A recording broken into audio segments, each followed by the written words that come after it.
Hello student, स्वागत है आप सभी का एक बार फिर से हमारे इस लर्निंग प्लेटफॉर्म बीएससी बायो वाला में। स्टूडेंट, आज इस लेक्चर में हम आपके साथ डिस्कशन करेंगे जीरो जीयर के बारे में। किसके बारे में? जीरो जीयर के बारे में। ठीक है।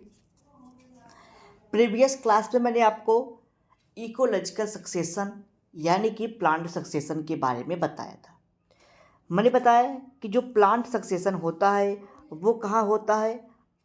जो प्लांट सक्सेशन होता है, ठीक है, वो आपका होता है किसी नूड एरिया में, या आप कह सकते हैं कि किसी बेयर एरिया में। ठीक है। तो मैंने प्लांट सक्सेशन बताया कि प्लांट सक्सेशन क्या होता है। किसी भी नूड एरिया में जब या फिर बेयर एरिया में एक प्लांट अपनी कम्युनिटी को डेवलप करता है, यानी कि एक सीक्वेंस से प्लांट ग्रो करता है, यानी कि पहले एल्गी ग्रो किया, ठीक, पहले लाइकेन ग्रो किया, ठीक है, फिर उसके बाद उसमें उसका एल्गी में क्रिस्टोज लाइकेन उत्पन्न हुआ, फिर फ्रक्टोज, फ्रूटिकोज, फिर फोलिएज लाइकेन, फिर मॉसेज, फिर सब, फिर हर्ब, फिर जाके क्लाइमेक्स कम्युनिटी बनी, जिसको हम लोग किसके नाम से जानते थे, जिसको हमने जाना हाइड्रो इकोलॉजिकल यानी कि प्लांट सक्सेशन में। ये सब सारी चीज़ों को हमने समझा। आज इस लेक्चर में उसी टॉपिक को कंटिन्यू करते हुए हम लोग एक टॉपिक पे पहुंच गए हैं जिसका नाम है जीरो जीयर। ठीक है। जीरो जीयर यानी कि ये प्लांट सक्सेशन का एक टाइप ही है, जीरो जीयर। ठीक है। देखिए, जब प्लांट सक्सेशन किसी नोड एरिया में हो, ठीक है, या बेयर एरिया में हो, लेकिन वो बेयर एरिया क्या होगा? रॉक। क्या होगा? रॉक। ठीक है। तो वहाँ पे किस प्रकार से एक, आप कह सकते हैं कि प्लांट से, ठीक है, जैसे रॉक एरिया है, रॉक, ठीक, चट्टाने हैं, वहाँ पे कैसे नई कम्युनिटी का डेवलपमेंट होगा, कैसे कैसे नई प्लांट बनेंगे, ठीक है, कैसे वहाँ पे सक्सेशन होगा, उसी को इस लेक्चर में आपको जानना है।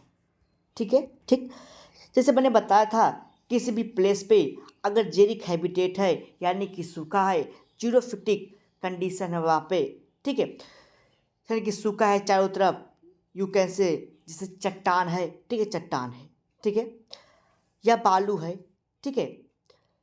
अब उसके सरफेस पे क्या होगा? चट्टान है, उसके सरफेस पे क्या होगा? वो जो सरफेस होगा सनलाइट के कांटेक्ट में होगा, और इस पे क्या होगा? एक ऐसा हैबिटेट बन जाएगा कि इस पे लाइकेन ग्रो कर जाएंगे। ठीक है। उसके सरफेस पे सपोज किया कि लाइकेन ग्रो कर गया। अब लाइकेन जब ग्रो कर गया तो फ्रूटिकोज लाइकेन ग्रो करेगा, जिसको हम लोग पुरानियर पुरानियर कम्युनिटी के नाम से जानते हैं। ठीक है। अगर आप प्रीवियस लेक्चर देखे हैं तो आपको ये टॉपिक समझने में तनिक भी समय नहीं लगेगा। ठीक है। यानी कि जब प्लांट सक्सेशन बेयर एरिया में हो रहा है या फिर रॉक सरफेस पे हो रहा है, उसको हम लोग जीरो जीयर के नाम से जानते हैं। जो जीरो जीयर होता है, उसका जो प्लांट सक्सेशन होता है वो पायनियर कम्युनिटी से स्टार्ट होती है, you can say crustose lichen से स्टार्ट होता है। ठीक है। क्रस्टोज लाइकेन से स्टार्ट होगा, जो आगे चल के फॉरेस्ट यानी कि क्लाइमेक्स कम्युनिटी आगे चल के बनाएगी। ठीक है, यही आपने पढ़ा था। ठीक है। अब इसमें क्या होगा? इसमें बहुत सारे वेरियस स्टेजेस आपको देखने को मिलेंगे, यानी कि इसमें कई स्टेज होते हैं, जैसे पायनियर कम्युनिटी आपको देखने को मिलेगी, ठीक है, सेरल कम्युनिटी आपको देखने को मिलेगी, और क्लाइमेक्स कम्युनिटी आपको देखने को मिलेगी। ठीक है, इन तीनों में। तो सपोज किया कि आपने सबसे पहले, ये चट्टान है, ठीक है, ये चट्टान है, समझिएगा, इस चट्टान पे क्रस्टोज लाइकेन ग्रो किया। ठीक है, क्या ग्रो किया? Crustose lichen. अब इस पे क्रस्टोज लाइकेन यानी कि इस सॉइल पे क्या हुई? इस सॉइल पे, भाई आपको पता है, जो सॉइल होता है यानी कि जो रॉक होती हैं, वो बहुत ज़्यादा हाई टेम्परेचर मिलने पे ठंड हीट हो जाते हैं, लो टेम्परेचर मिलने पे कोल्ड भी हो जाते हैं। तब क्या हुआ? सपोज दैट इस पे बरसात हुई, रेनफॉल हुआ, और इस क्या है, हीट है, अचानक बरसात हुई, तो इसमें क्या, क्रैकिंग आ जाएगी। क्रैकिंग आ गई। अब क्या होगा? इस पे प्लांट ऐसा क्लाइमेटिक कंडीशन बना कि इस पर क्रस्टोज लाइकेन ग्रो कर गया। क्रस्टोज लाइकेन ग्रो किया, सपोज किया क्रस्टोलैगन 150 साल ग्रो किया। अब हुआ क्या, अब ये जो चट्टान है इसमें क्रैकिंग भी हो रही है, फिजिकल एंड केमिकल विदरिंग भी हो रही है, यानी कि जो ये लाइकेन है छोटे छोटे पार्ट में टूट भी जाएगा क्योंकि इस पर क्रैकिंग हो गई ड्यू टू क्लाइमेट, यानी कि हाई टेम्परेचर की वजह से, लो टेम्परेचर की वजह से। अब हुआ क्या, अब इस पर क्रस्टोलाइकेन ग्रो किया हुआ है, 150 साल तक ग्रो किया, फिर ऐसा वहाँ पे सबस्ट्रेटम बना दिया कि इस पे जो इसकी नई प्रजाति है क्रस्टोज के बाद फ्रूटिकोज लाइकेन ग्रो कर गया। इसी पे फ्रूटिकोज लाइकेन ग्रो किया तो पता चला कि जो यहाँ पे रॉक की साइज़ थी वो इतनी बड़ी हो गई, भाई इसमें बिदरिंग हुई, रॉक छोटा हो गया। अब यहाँ पे सपोज की कि फ्रूटिकोज से क्रस्टोज यहाँ पे था फ्रूटिकोज लाइकेन, ठीक है। अब पता चला कि भाई ये क्रस्टोज लाइकेन या फ्रूटिकोज जो लाइकेन था ये ऐसा सबस्ट्रेटम बनाया कि इस पे आगे चल के एक नई कम्युनिटी डेवलप्ड हुई। पायनियर कम्युनिटी के बाद एक नई कम्युनिटी डेवलप्ड हुई जिसको हम लोग समझ लिए कि वो वहाँ पे सेलर कम्युनिटी आई, यानी कि फोलिएज लाइकेन आया। अब फोलिएज लाइकेन आया फिर उसमें केमिकल फिजिकल विदरिंग हो रही है तो यहाँ पे मॉसेस डेवलप हो जाएंगे, जीरोफिटिक मॉसेस होंगे तो उसके बाद श्रब हर्ब ये सब आएंगे। फिर लास्ट में ये जो आपका चट्टान है ये समतल में बदल जाएगा और उस पर क्या हो जाएगा, आपकी क्लाइमेक्स कम्युनिटी बन जाएगी, ठीक है, दलदल जैसा क्षेत्र बन जाएगा, ठीक है। तो ये पूरा प्रोसेस होता है इसमें, किसमें, आपके जीरोजियर में। तो आइए एक एक प्रोसेस को हम लोग समझते हैं और आगे की तरफ बढ़ते चले जाएंगे। देखिए जो जीरोजियर होता है उसमें 3 सब स्टेज होती है। पहला होगा पायनियर कम्युनिटी, दूसरा होगा सेलर कम्युनिटी और तीसरा होगा यानी कि लास्ट होगा क्लाइमेक्स कम्युनिटी, ठीक है। यानी कि चट्टान पे सबसे पहला जो ऑर्गेनिज्म आएगा, ठीक है, वो कौन होगा, वो आपका होगा लाइकेन। तो ये लाइकेन के बारे में समझते हैं। हाँ, और लाइकेन मैंने बताया 3 प्रकार का होता है, क्रस्टोज लाइकेन, फोलियोज लाइकेन और फ्रूटिकोज लाइकेन, ठीक है। अब क्या हुआ, सपोज किया कि भाई ये राख है उस पर क्रस्टोज लाइकेन क्या किया, ग्रो कर गया।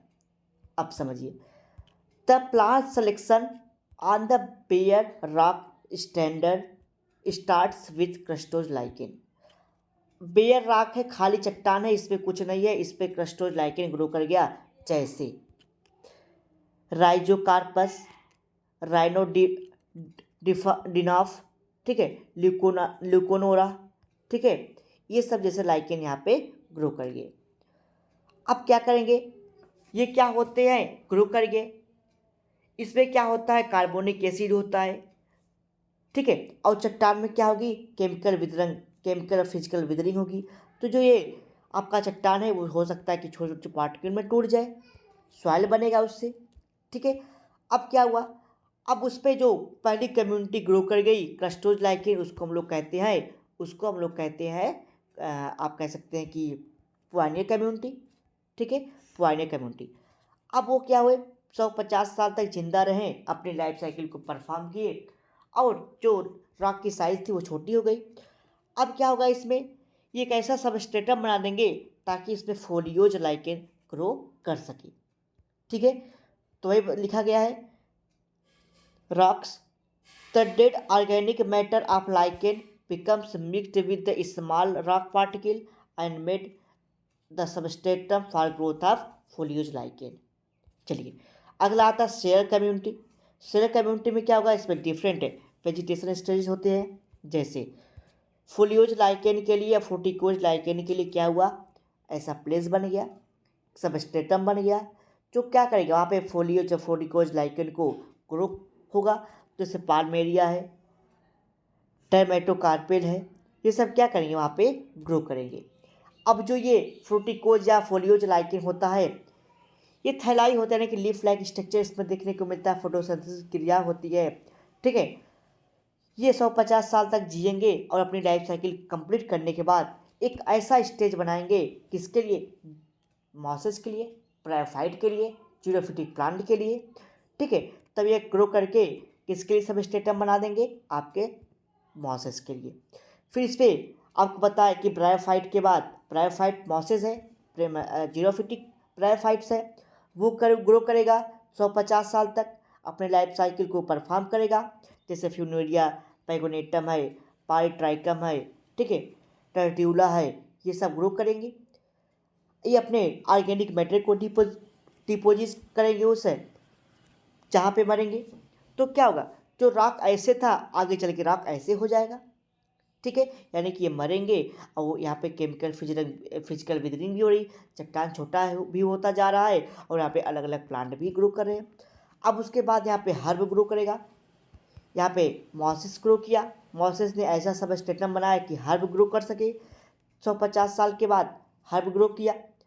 हर्ब में आपका हो सकता है कि चिरोफिटिक हर्ब हो, ठीक है, जो क्या हो कि भाई कम वाटर मिलने पे भी सरवाइव करे, ठीक है, जैसे एग्रेंटम है, वर्नोनिया है, ठीक है, और पोया है, ठीक है, सेलिडेगो है, ये सब यहाँ पे ग्रो करेंगे। उसके बाद ये क्या करेंगे, अब वहाँ पे ये सब ग्रो किए, ये मर रहे हैं, नई नई प्रजाति उत्पन्न हो रही है, तो ह्यूमस का फॉर्मेशन कर लेंगे। जब ह्यूमस का फॉर्मेशन कर लेंगे तो 150 साल बाद ऐसी फिर कंडीशन आ जाएगी। देखिए, इसको कंप्लीट होने में लगभग 1000 से अधिक वर्ष लग सकते हैं, ये आपके एनसीईआरटी में दिया गया है। कई कई बुक में दिया गया कि 10,000 वर्ष भी लग सकते हैं, ठीक है। तो इसको कंप्लीट होने में कई वर्ष यानी कई 100 वर्ष लग जाते हैं, ठीक है। अब वहाँ पे फेवरेबल कंडीशन आया, ह्यूमस बन गया। अब ऐसा स्टेज बन जाएगा कि वहाँ पे श्रब ग्रो करेंगे, झाड़ी वगैरह, ठीक है। तो ऐसा सबस्ट्रेटम बना लेंगे जहाँ पे श्रब जैसे चाइगो कार्पस है, कोसिया है, फाइकोकार्पस है, ठीक है, कैपेरिस है, ये सब ग्रो करेंगे। ये सब ग्रो करेंगे 150 साल तक, ये भी अपनी लाइफ साइकिल को परफॉर्म करेंगे। तो उस टाइम क्या होगा, जो रॉक की साइज होगी वो इतने पे आ जाएगी, ठीक है। फिर ऐसा कंडीशन आ जाएगा कि जो रॉक है वो लैंड में कन्वर्ट हो जाएगा। किस में कन्वर्ट हो जाएगा, लैंड में कन्वर्ट हो जाएगा, यानी कि फॉरेस्ट में कन्वर्ट हो जाएगा। अब वहाँ पे कौन सी फॉरेस्ट होगी वो क्लाइमेट डिसाइड करेगा, यानी कि क्लाइमेक्स कम्युनिटी, चरम सीमा पर जो कम्युनिटी होगी वो वहाँ की क्लाइमेट कैसी है, वहाँ पे पतझड़ वाले प्लांट, डेसिडुअस प्लांट ग्रो करेगा कि ट्रॉपिक फॉरेस्ट ग्रो करेंगे, किस प्रकार का प्लांट ग्रो होगा वो वहाँ का क्लाइमेट बताएगा। चलिए, the shrub make the substratum suitable for the growth and mesophytic tree.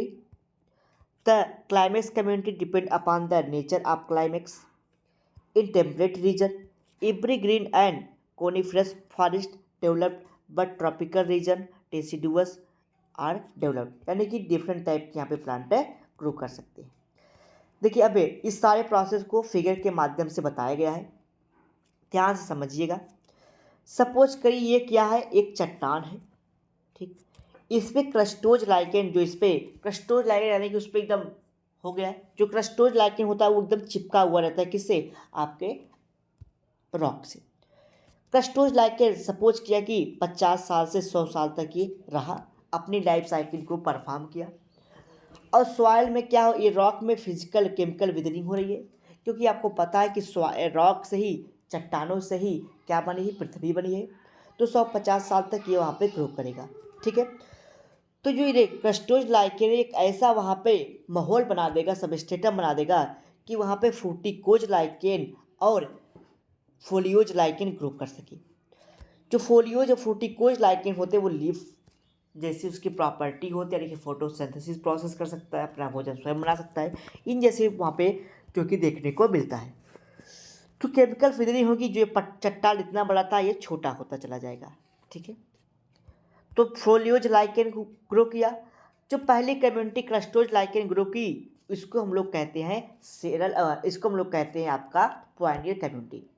उसके बाद क्या हुआ, क्या ग्रो किया, आपका फोलियोज लाइकेन, जिसको हम लोग कहते हैं सेरल कम्युनिटी। सेरल कम्युनिटी में बहुत सारी स्पीसीज आती है, जैसे foliose lichen, crustose lichen, moss, herb, shrub, ये सब चीज़ें यहाँ पे आएगी। अब क्या होगा, जो एक क्रस्टोज लाइकेन था, सॉरी जो फोलियोज लाइकेन था या फिर फोर्टिकोज लाइकेन था, वो ऐसी यहाँ पे व्यवस्था यानी कि सबस्ट्रेटम बना देंगे कि यहाँ पे मॉसेस डेवलप हो जाएंगे, मॉस डेवलप हो सकता है। फिर ये मॉस भी 150 साल तक अपना लाइफ साइकिल कंप्लीट करेंगे। तो क्या होगा, अब इस पर केमिकल फिजिकल विदरिंग हो ही रही है, तो जो यहाँ पे चट्टानें वो छोटी होती चली जाएंगी। फिर आगे चल के ये जो चट्टानें हैं वो लैंड में कन्वर्ट हो सकती है, यानी कि श्रब यहाँ पे ग्रो कर सकता है। श्रब्स यहाँ पे सपोज करिए कि ग्रो कर दिया, ठीक है, श्रब यहाँ पे ग्रो किया। फिर 150 साल फिर भी गुजरा, यहाँ पे जो श्रब था, जो चट्टानें थी, वो लैंड में कन्वर्ट हो गई और क्लाइमेक्स कम्युनिटी बन गई, बड़े बड़े एंजियोस्पर्मिक प्लांट बन गए। तो आपने देखा कि किस प्रकार से एक चट्टान किस में कन्वर्ट हो गया, लैंड में। इसी को हम लोग कहते हैं जीरो जीयर, ठीक है। यही प्रोसेस हाइड्रोजीयर में होगा कि जो एक्वाटिक स्पीसीज हैं, फाइटोप्लैंक्टन है, एल्गी है, ठीक है, ये सब आगे चल के क्लाइमेक्स कम्युनिटी में कन्वर्ट हो जाते हैं, इनकी फॉरेस्ट में कन्वर्ट हो जाती है। इसको हम लोग जीरो जीयर यानी कि हाइड्रोजीयर के नाम से जानते हैं वाटर में। तो ये लास्ट में चल के क्लाइमेक्स कम्युनिटी बनाएगा। यहाँ पे डिफरेंट टाइप के फॉरेस्ट, डेसिडुअस फॉरेस्ट हो सकती हैं, ठीक है, डिफरेंट टाइप के फॉरेस्ट यहाँ पे हो सकते हैं। तो ये पूरा रहा किसके बारे में, इकोलॉजिकल सक्सेशन में हाइड्रोजीयर के बारे में, ठीक है। तो ये पूरा रहा किसके बारे में, जीरो जीयर के बारे में। नेक्स्ट लेक्चर में हम लोग हाइड्रोजीयर के बारे में समझेंगे कि एक एक्वाटिक स्पीसीज से कैसे पूरे क्लाइमेक्स कम्युनिटी का फॉर्मेशन होता है। तो चलिए मिलते हैं नेक्स्ट लेक्चर में इस टॉपिक के साथ, हाइड्रोजीयर के साथ। वीडियो अच्छा लगा तो वीडियो को लाइक कर दीजिए, चैनल पर पहली बार सब्सक्राइब कर लीजिए, बेल आइकन दबा लीजिए ताकि आपको डेली नोटिफिकेशन मिलते रहे और आपकी बीएससी की तैयारी अच्छे से हो सके।